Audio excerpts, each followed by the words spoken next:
এমন কোনো কাজ করি না মানুষের পক্ষে নয়। আমরা সেই কাজই করি যেটা মানুষের পক্ষে।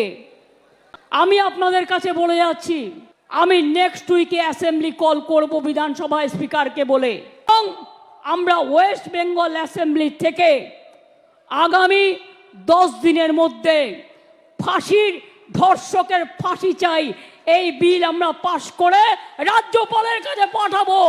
আমি জানি রাজার পাট রাজাবাবু কিছু করবে না, না করলে মেয়েরা মনে রাখবেন রাজভবনে গিয়ে বসে থাকবে ঘন্টার পর ঘন্টা, ভাইরাও থাকবে।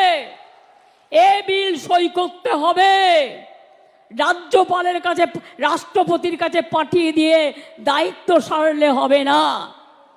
আপনি আবার বড় বড় কথা বলেন কি? আপনার